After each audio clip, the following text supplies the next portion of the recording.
तो hello good morning to लफी, कैसे हैं आप लोग? उम्मीद करते हैं सभी अच्छे होंगे। तो आज हम लोग शुरू करने जा रहे हैं अगले अध्याय, यानी इससे पहले जितने भी अध्याय है सारे अध्याय का वीडियो जो है ऑलरेडी प्लेलिस्ट में अपलोड कर चुका हूं। आप सभी चाहें तो वहां से जाकर देख सकते हैं। उसमें बिहार बोर्ड और एनसीईआरटी दोनों को एक ही साथ अपलोड किया जाता है। कोई कोई वीडियो जो है अलग अलग आता है, वो भी इसी प्लेलिस्ट में मिल जाएगा। ठीक है, मतलब एक ही प्लेलिस्ट में आपको बिहार का भी इतिहास और एनसीईआरटी के सेट दोनों मिल जाएगा। ठीक है, तो शुरू करते हैं अगले चैप्टर को। और दोनों क्लास को बहुत जरूरी देखना है। ये नहीं कि आप बिहार बोर्ड पढ़ के छोड़ दीजिएगा, एनसीईआरटी पढ़ लीजिएगा और एनसीईआरटी पढ़ के बिहार बोर्ड छोड़ दीजिएगा। ऐसा कभी भी गलती मत कीजिएगा। दोनों में बहुत अलग अलग चीज़ें दी गई है। जब आप दोनों वीडियो को देखते होंगे, पहले से मेरी क्लास देखते आ रहे होंगे तो आप जानते होंगे। नए बच्चे होंगे तो एक बार कृपया करके दोनों क्लास को देखिएगा, एनसीईआरटी का भी और बिहार बोर्ड का। बहुत अंतर मिलेगा आप लोगों को। ठीक है, कुछ ऐसी चीज़ें होगी जो इसमें नहीं दिया होगा, कुछ उसमें नहीं दिया होगा, तो दोनों को पढ़ना जरूरी है, क्योंकि एग्जाम की दृष्टि से कुछ छोड़ना मुनासिब नहीं है। शुरू करते हैं अगले चैप्टर, जिसका नाम है देसी जनता को सभ्य बनाना और राष्ट्र को शिक्षित करना, यानी शिक्षा से रिलेटेड है। और बिहार बोर्ड वाला भी जो शिक्षा के बारे में दिया है उसको भी पढ़ लेंगे लोग। नीचे आएंगे देखेंगे शिक्षा में क्या क्या चेंजिंग होती है। यहाँ लिखा है भाषाविद। भाषाविद मतलब क्या होता है कि वैसे लोग जो बहुत सारे भाषाएं को जानते हैं, यानी कि वे लोग, मतलब सिंपल समझिए, बहुत सारे भाषा के ज्ञानी को भाषाविद कहा जाएगा। ठीक है, नीचे लिखा अंग्रेजी शिक्षा को किस तरह देखते हैं। अंग्रेजी आप किस तरह देखते हैं, तो हम लोग को देखने के मतलब नहीं है ना, उसको आगे समझते हैं। तो भाषावाद का मतलब समझ आ गया। भाषावाद यानी बहुत सारे भाषाओं को जो जानते हैं।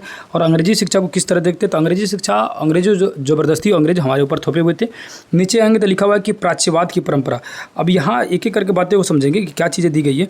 तो विलियम जो जोन्स थे, देखिए विलियम जोन्स और विलियम जेम्स, है ना, जिसमें म आएगा वो अलग हो जाएगा और जोन्स जो अलग आ जाएगा। ठीक है, तो जो जिसमें जोन्स लिखा है, यानी कि न आ रहा है जोन्स, तो न आ रहा है वो अच्छा था। ठीक है, वो भारतीय संस्कृति के सपोर्टर था। लेकिन जिसमें आएगा जेम्स, म आएगा, वो जो था वो क्या था भैया, तो वो भारतीय संस्कृति के खिलाफ में था। और भारतीय जो भाषा था वो भारतीय भाषा के खिलाफ, वो अंग्रेजी अपनी सभ्यता को ज़्यादा वैल्यू देता था। ठीक है, तो दोनों बातों को एक एक करके समझेंगे। यहाँ देखेंगे तो जो जूनियर 1783 ईस्वी में जो विलियम जोन्स थे, यानी न जिनका आ रहा है, वो सज्जन व्यक्ति थे। और उन्होंने क्या किया, कलकत्ता में एक आगे देखेंगे Calcutta Asiatic society of India की स्थापना करेंगे। ठीक है, तो ये जूनियर पद के रूप में, जूनियर जज के पद के रूप में ये कोलकाता में आए हुए थे। ठीक है, और ये बहुत बड़े भाषाविद थे, मतलब बहुत सारे भाषाओं का ज्ञान था इनको। यहाँ देख सकते हैं कि फारसी भाषा अपने दोस्त से किसी से सीख रहे हैं फारसी भाषा को। ठीक है, नीचे आएंगे तो समझेंगे। यहाँ पर देखेंगे तो जोन्स ने क्या किया था, एशियाटिक सोसाइटी ऑफ बंगाल की गठन किया और एशियाटिक रिसर्च नामक पत्रिका भी कराया। ठीक है, तो याद रखिए एशियाटिक रिसर्च नामक शोध पत्रिका का प्रकाशन शुरू किया। कई बार ये क्वेश्चन जो है, एशियाटिक सोसाइटी ऑफ बंगाल की स्थापना किसने किया, ये आता है। किसने किया था, जोन्स ने किया था। लेकिन ये क्वेश्चन है ना, बहुत अमूमन किसी एग्जाम में पूछा है कि एशियाटिक रिसर्च नामक शोध पत्रिका की प्रकाशन किसने किया, तो किसने किया भैया, तो इसको भी विलियम जोन्स ने किया था।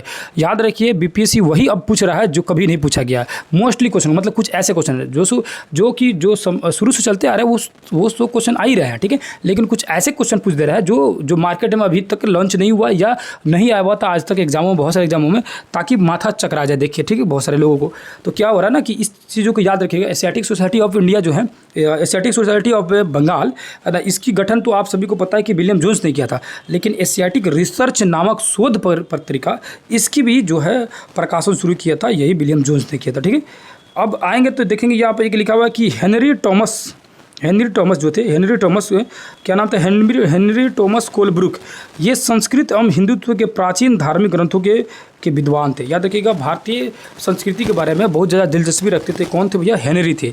बस इनका हेनरी नाम याद रखिए कि हेनरी टॉमस या HT कोलब्रुक आ जाएगा, तब वो घबराना नहीं है, हेनरी टॉमस कोलब्रुक का नाम है। ठीक है, तो ये जो थे भारतीय संस्कृति के बड़े विद्वान थे, अंग्रेज मतलब थे, लेकिन भारतीय संस्कृति को काफ़ी ज़्यादा फॉलो करते थे।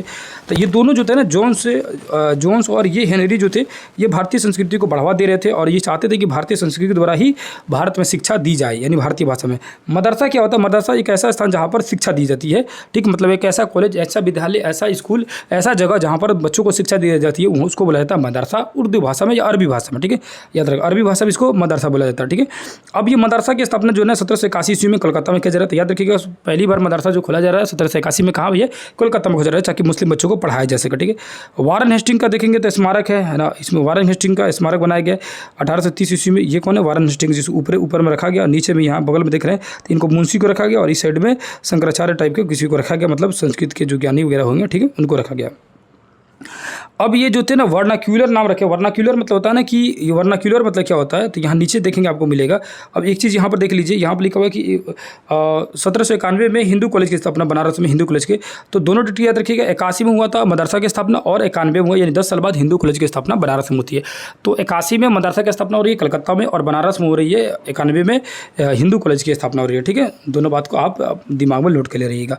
यहाँ देखिए तो प्राच्यवादी जो शब्द दे रहा था, प्राच्यवादी मतलब होता है एशिया का भाषा और संस्कृति का गहन ज्ञात रखने वाले, यानी प्राच्यवासी उसे बोलेंगे जो एशिया के भाषा के बारे में बढ़िया से जानता हो और उसके ज्ञानी हो। ठीक है, मुंशी उसको बोलेंगे वो व्यक्ति जो कि फारसी पढ़ना लिखना और पढ़ाना जानता हो। तो मुंशी किसे बोला जाता था? मुंशी उनसे बोला जाता था जो कि फारसी भाषा को जानता हो, पढ़ना लिखना जानता हो और दूसरे को पढ़ा सकता है। ठीक है, वर्नाक्यूलर किसी बोलेंगे तो वर्नाक्यूलर मतलब होता है इस शब्द को आमतौर पर मानक भाषा की अलग किसी स्थानीय भाषा या बोली के लिए इस्तेमाल किया जाता था। मतलब क्या है कि आपकी वर्नाक्यूलर भाषा क्या है, एक तरह से क्या हुआ कि आपकी लोकल भाषा क्या है। तो किसी लोकल भाषा को सीखा जाता था तो उसको वर्ना या उस लोकल भाषा के एक अलग नाम से अंग्रेज डिनोट करते थे, उसको वर्नाक्यूलर करते थे, जो कि बाद में आएगा वर्नाक्यूलर प्रेस एक्ट। मतलब क्या है, आपके अपनी लोकल भाषा में अखबार नहीं छापनी है कि नहीं, इस पर रोक लगा देगा बाद में अंग्रेज हुआ। वर्नाक्यूलर प्रेस एक्ट जो है ये लागू किया गया कि अपनी लोकल भाषा में अखबार नहीं छापनी है तो सिर्फ अंग्रेजी में छापो, ताकि हम वो पढ़े कि हमारा कितना गरी आ रहा है। एक्चुअली मतलब तो यही था अंग्रेजों का। और लोग जैसे मराठी वाले मराठी भाषा में छाप देते थे, ये कर्नाटका वाला कन्नड़ में, तेलुगु में, तमिल में, अलग अलग भाषाओं में छापा जाता था। अंग्रेजों पढ़ ही नहीं पाते थे लोग, और वो चेला का रखा था लोग ट्रांसलेटर को, जो ट्रांसलेट करता था तो मान के चलो कि सही से ट्रांसलेट करेगा तब है ना। अब अंग्रेज को ट्रांसलेटर खोज के लाना पड़ेगा तब ना पढ़े देखेगा समझेगा क्या लिखा गया इसमें। तो अंग्रेज को मान के चलिए बगले में अखबार लिखा है, उसमें लिखा है कि कुछ भी उसको गाली वाली दिया गया, उसको समझ नहीं आ रहा है। तो क्या किया, वर्नाक्यूलर प्रेस एक्ट लाया। दो कारण था, एक तो भाषा अंग्रेजी में छापो और दूसरी कि भाई हमसे पूछ के छापो कि क्या छाप रहे हो, मतलब कि हमारी इजाज़त के बिना कुछ भी हमारे खिलाफ नहीं छापा जा सकता है। तो अगर जब उससे इजाज़तें लेने जाइएगा तो उसके खिलाफ कुछ ही लिखिएगा। अब प्राच्यवादियों पर हमला करने वाला कौन था? प्राच्यवादी मतलब क्या था? एशियाई भाषा को समझने वाला, एशियाई सभ्यता को जानने वाला, उसको प्राच्यवादी बोला गया। और प्राच्यवादी के घोर विरोधी था, ये था जोन्स। याद रखेगा ना, म लिखा है तो नाम जेम्स लिखा है, ये जेम्स था और वो था जोन्स। तो वो था विलियम जोन्स और ये है जेम्स। म आ गया है ना, तो म आ गया तो याद रखिएगा ये था मतलब खतरनाक था, भारतीय संस्कृति के खिलाफ था। और ई और मैकाले, देखो दोनों म आ रहा है, जेम्स और मैकाले दोनों म आ रहा है।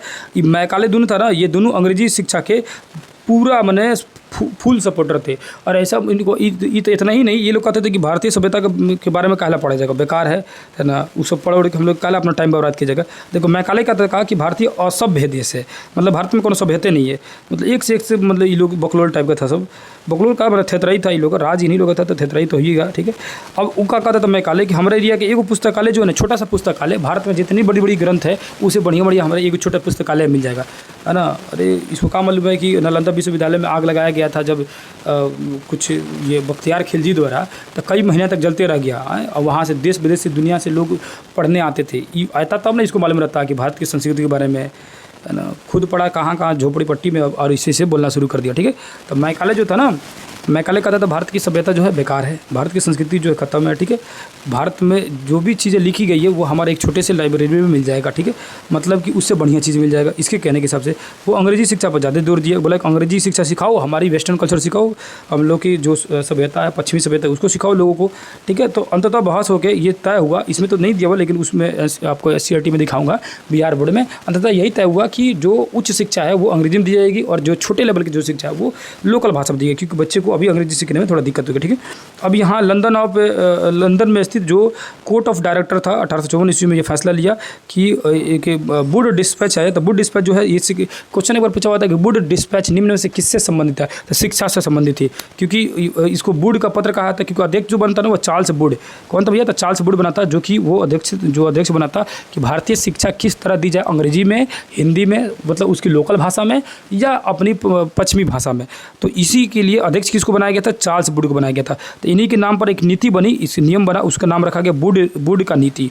वुड का नीति पर इसी को बोला जाता है वुड डिस्पैच बोला जाता है। ठीक है, तो क्वेश्चन पूछता वुड डिस्पैच किससे संबंधित थी? तो शिक्षा से संबंधित थी।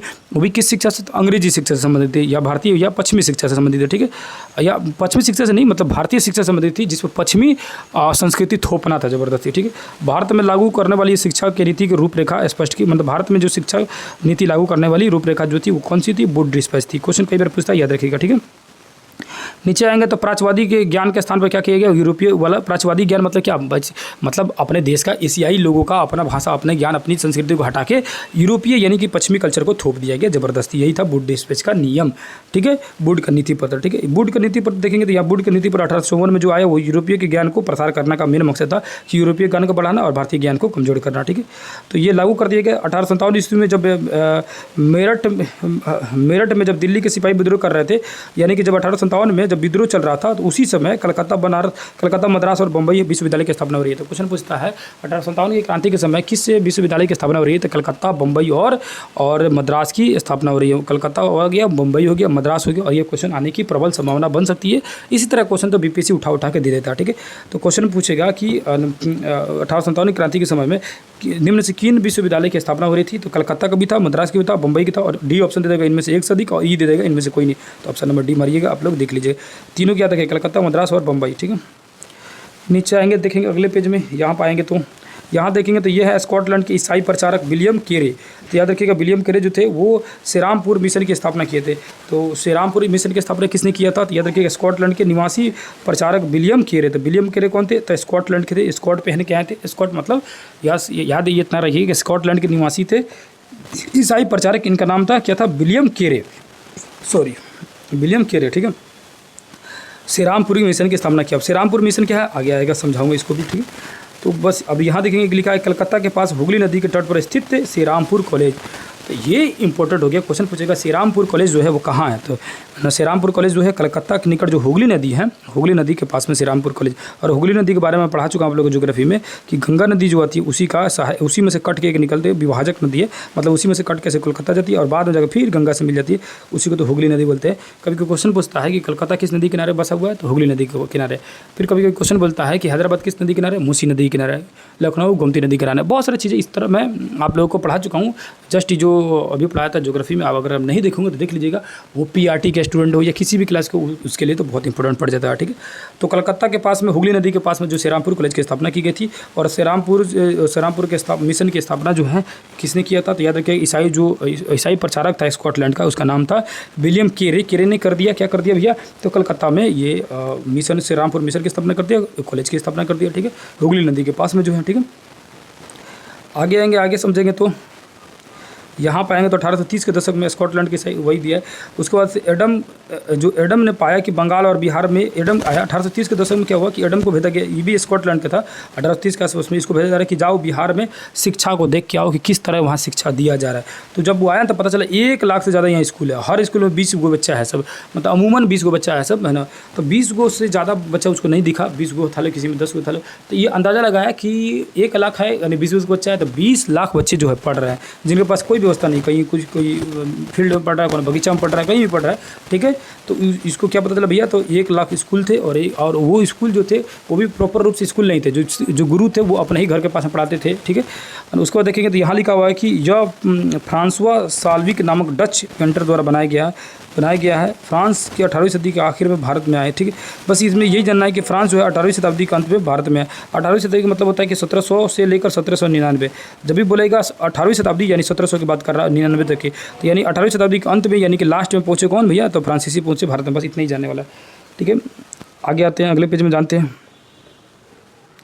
यहाँ देखेंगे तो अरविंद घोष के बारे में दिखा है। अरविंद घोष जो थे वो शिक्षा को मातृभाषा में होना चाहिए ये कहते थे। अरविंद घोष से 15 जनवरी 1908 ईस्वी को मुंबई में एक अपनी आम सभा करते हैं और उसमें अरविंद घोष बोलते हैं। लाल बाल पाल और अरविंद घोष के बारे में आगे पढ़ाया जाएगा जब वो आएंगे गरम दल नरल दल में, जब पढ़ाऊंगा कांग्रेस विभाजन के बारे में तो उसमें पढ़ाऊंगा, ठीक है। तो शिक्षा को मातृभाषा में होना चाहिए किसने बोला था, तो अरविंद घोष बोले थे। बाद में महात्मा गांधी भी इसमें कूदेंगे। आइए महात्मा गांधी के बारे में जानेंगे। देखेंगे यहाँ है महात्मा गांधी कहते थे कि भैया ये तो एकदम भड़काऊ भाषण देते थे, मतलब पश्चिमी भाषा, पश्चिमी शिक्षा को, वेस्टर्न कल्चर को बोलते थे कि हमको दास बना देगा, है ना, विष भरा हुआ है ना, हिंसा का बोध कराता है ना पश्चिमी भाषा, ठीक है। हम लोग को अपने ही देश में क्या बना देगा, गुलाम बना देगा, ना गुलाम बने रहेंगे अंग्रेजों का, ठीक है। महात्मा गांधी बोलते थे कि केवल भारत में ही शिक्षा देना चाहिए, अंग्रेजी को हटाओ यहाँ से, ठीक है। वो अंग्रेजी आपको अपाहिज बना देगा, आपके ही ज़मीन पर आपको अजनबी बना देगा, बहुत सारा, मतलब पूरी तरह से वो पूरे भारत जो गांधी जी थे वो वेस्टर्न कल्चर को या वेस्टर्न शिक्षा को पूरी तरह से नकार देते थे। गांधी जी के साथ साथ जो रविन्द्रनाथ टैगोर थे वो भी कुछ हद तक अंग्रेज़ों का खिलाफ थे, अंग्रेजी शिक्षा के खिलाफ थे, है ना। तो वो भी करते थे। रविन्द्रनाथ टैगोर द्वारा एक शांति निकेतन की स्थापना की गई थी, है ना। इनकी टोली में बैठे हुए 1940 ईस्वी में, है ना, इनके ग्रुप में बैठी हुई महिलाएं हैं। शांति निकेतन की स्थापना किसने किया था? रविन्द्रनाथ टैगोर। ठीक है, आगे जी नीचे आइएगा तो इसमें देखिएगा तो शांति निकेतन के बारे में दिया गया। शांति निकेतन की स्थापना जो है ये 1901 ईस्वी में शुरू किया गया था। किसके द्वारा? तो रविन्द्रनाथ टैगोर द्वारा। याद रखिएगा, टैगोर द्वारा पर क्वेश्चन पूछता है शांति निकेतन की स्थापना किसने किया था? इस संस्था की स्थापना तो किया था टैगोर, रविन्द्रनाथ टैगोर ने कब किया था? 1901 में शुरू किया था। ठीक है, शांति निकेतन के यहाँ पर जो है ये एक और रविन्द्रनाथ टैगोर जो थे वो देखे कि बच्चों को मतलब स्कूल में जाकर पढ़ने में दम घुटता, उन्हें एक खुला वातावरण चाहिए। उसके बाद उन्होंने ये खुले जिक्र है यहाँ फोटो की तरह खुले वातावरण में शिक्षा देना उन्होंने शुरू कर दिया। ठीक है, ताकि बच्चे जो है इंजॉय के साथ पढ़ सके। तो यहाँ देखेंगे वही जो है यहाँ पर 100 किलोमीटर कोलकाता 100 किलोमीटर दूर एक ग्रामीण क्षेत्र में स्कूल खोलने का फैसला लिया। इस जगह निर्मल से भरी शांति निकेतन दिखाई दी। तो शांति निकेतन जो है वो खोला जिसमें बच्चों को शिक्षा दिया जा सके ताकि बच्चे स्वतंत्र वातावरण में सीख सके। यहाँ देख सकते हैं बच्चों जो है कोयम्बटूर के पास में एक स्कूल है जहाँ पर बच्चे जो है खेल रहे हैं टिफिन के समय में, रस्सी कूद रहे। देखिए उस समय भी रस्सी वाला खेल होता था, समझ जाओ, है ना। उसमें भी रस्सी वाला खेल ऐसे कूदने वाला होता था। ठीक है, आगे आएंगे तो यहाँ देखेंगे तो टॉमस आर्नोल्ड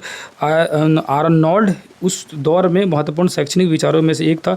रग्बी नामक प्राइवेट स्कूल के अध्यापक थे। और ये टॉमस आर्नोल्ड के बारे में क्यों पढ़ रहे हैं लोग? जो रग्बी स्कूल के क्या थे भैया? अध्यापक थे। इनके बारे में तो बस इतना ही जानना है कि अगर क्वेश्चन पूछते कुछ समय एक प्राइवेट स्कूल था जिसका नाम था रग्बी, तो रग्बी के अध्यापक कौन थे? तो टॉमस आर्नोल्ड थे। ठीक है, अब आगे क्वेश्चन आंसर को देख लेंगे और उसके बाद चैप्टर कोई बड़ा नहीं है तो बिहार बोर्ड वाला भी इसी के साथ देख लिया जाता है।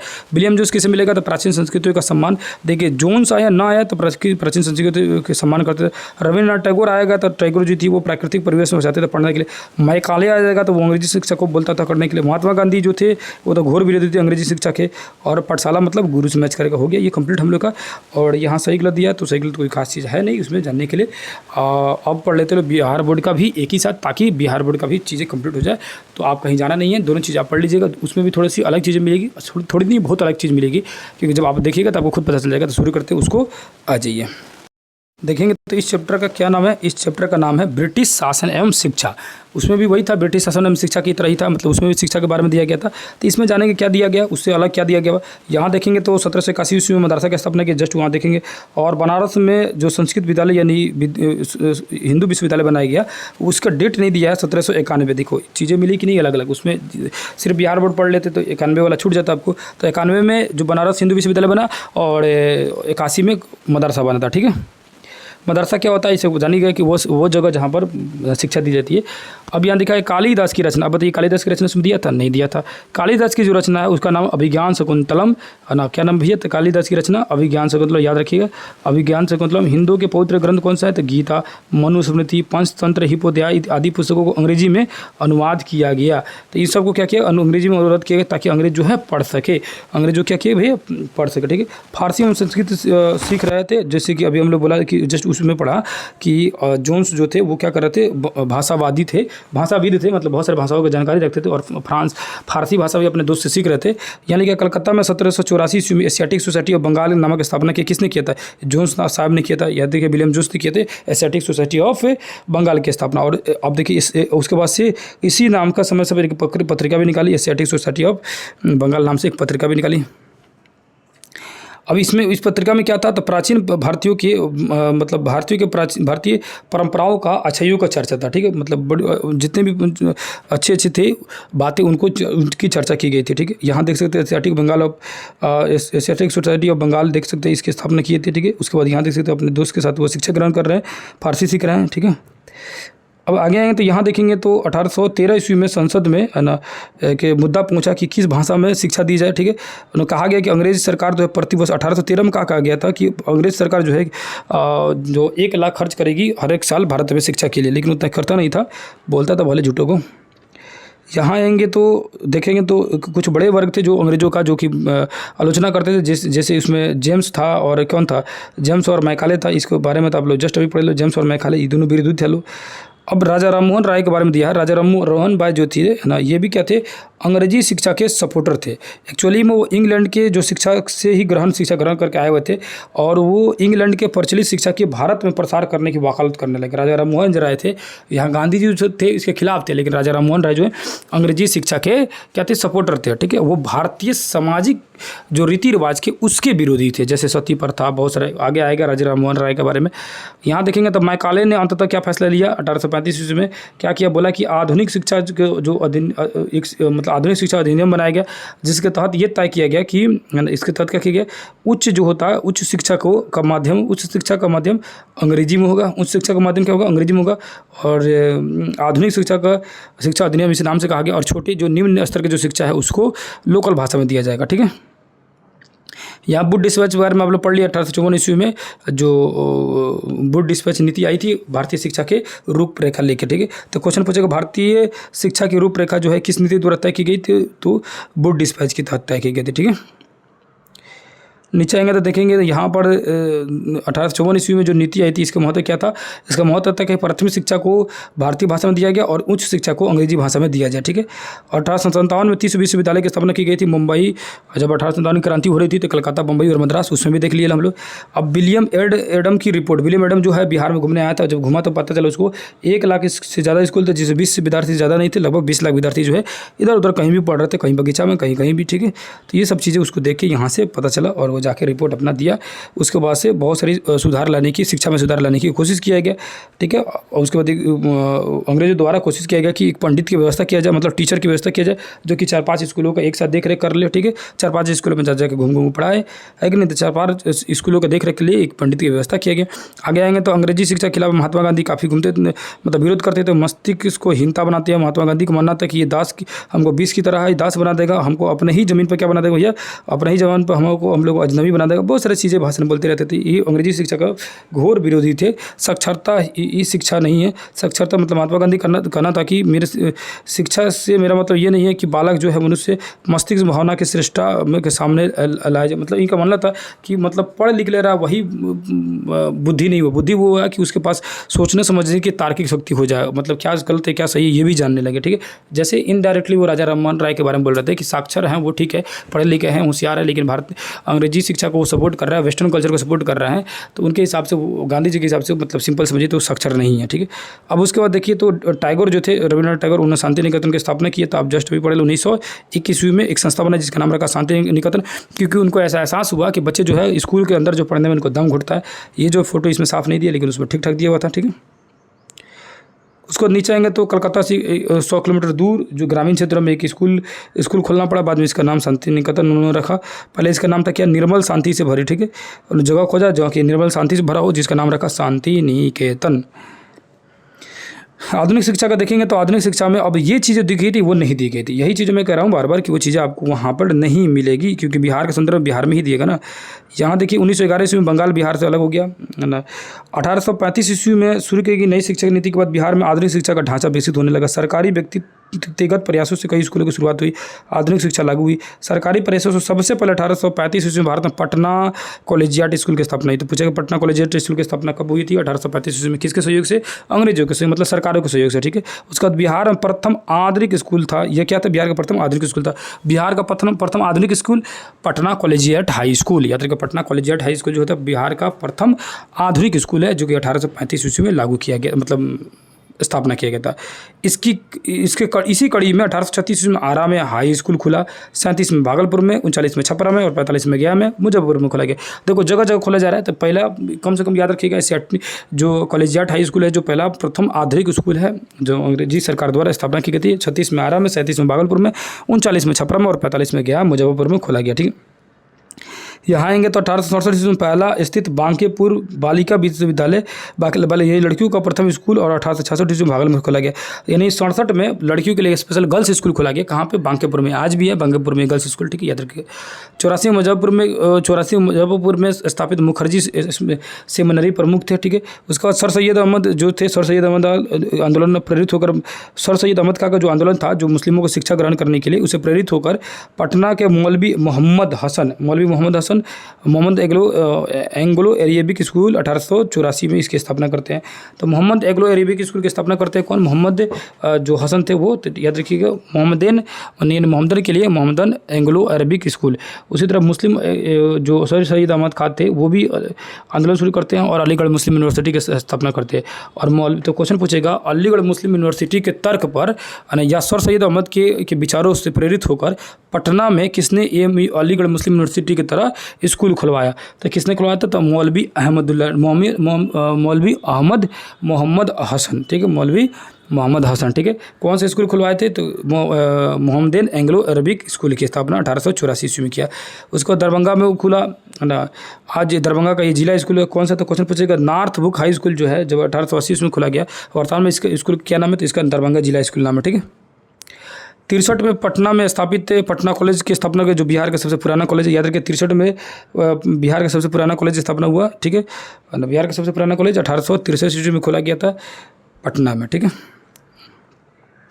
नीचे आएंगे तो लंगट सिंह कॉलेज दिया है। तो लंगट सिंह कॉलेज जो कि बिहार में 5वां और उत्तर भारत का प्रथम कॉलेज। तो क्वेश्चन पूछेगा, उत्तर भारत का प्रथम कॉलेज कौन था? तो लंगट सिंह कॉलेज कौन था भैया? तो लंगट सिंह कॉलेज 1899 ईस्वी में स्थापित किया गया था। 1899 में लंगट सिंह कॉलेज जो है स्थापना किया गया था उत्तर बिहार का पहला, ठीक है, उत्तर बिहार का प्रथम, ठीक है।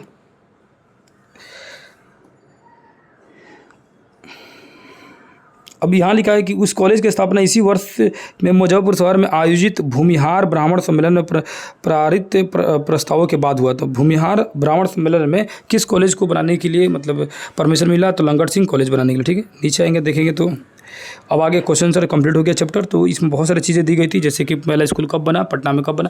तो ये चीज़ें इसलिए मैं बोलता हूँ कि बिहार बोर्ड से अलग दिया हुआ, और यहाँ तक आ चुके होंगे तो एक बार जरूर बता दीजिए कमेंट करके कि क्या हम लोग बिहार के लिए एक स्पेशल बिहार का, क्योंकि बिहार की चीज़ें अगर ना छूटे इसके लिए बिहार का हिस्ट्री, बिहार का ज्योग्राफी है ना, हिस्ट्री और बिहार का ज्योग्राफी दो चीज़ें जो है इसको अलग स्पेशल एक क्लास लाया जाए, जिसमें एक ही क्लास में कवर कर लिया जाएगा डिटेल। अमूमन आधे से 1 घंटे का वीडियो बने, कोई बड़ा वीडियो बने नहीं, ठीक है, चाहे जितना भी देर का बने, बिहार पूरी कवर, इतनी गारंटी है कि बिहार में से कुछ भी नहीं छूटेगा। और उसके साथ साथ उसका एमसीक्यू क्वेश्चन भी चलाया जाएगा साथ ही साथ में, ठीक है ना। तो मतलब कि चैप्टर होगा, चैप्टर का एमसीक्यू क्वेश्चन, फिर चैप्टर, फिर एमसीक्यू क्वेश्चन, और एक तरह से मैराथन क्लास चलाया जाएगा, ठीक है। तो अगर आप सभी को सपोर्ट रहेगा और आप सभी अगर डिमांड करेंगे, अगर कहेंगे तो जरूर लाया जाएगा बिहार का एक स्पेशल क्लास, जिसमें बिहार को पूरी तरह से पढ़ा दिया जाएगा। बिहार का इतिहास है ना, उसमें खासकर कोशिश करेगा बिहार का मॉडर्न हिस्ट्री के बारे में ज़्यादा फोकस किया जाएगा, बिहार का आधुनिक इतिहास के बारे में पूरा पढ़ा जाएगा, और साथ ही साथ में बिहार की ज्योग्राफी के बारे में पढ़ा जाएगा, यानी बिहार का भूगोल के बारे में पढ़ा जाएगा, और उसका एमसीक्यू क्वेश्चन उसी समय लगा लिया जाएगा। एक ही क्लास में सारे चीज़ खत्म हो जाएगा। तो आप सभी यहाँ तक आए होंगे तो जरूर कमेंट कर बताइएगा कि कब से शुरू किया जाए, है ना। तो उम्मीद कर रहा हूँ वीडियो आपको अच्छा लग रहा होगा, तो अच्छा लग रहा होगा तो कमेंट करके जरूर बता दीजिएगा। फिर किसी दूसरी क्लास में मिलेगा, तब तक के लिए धन्यवाद, नमस्कार, अस्सलाम वालेकुम, जय हिंद, जय भारत।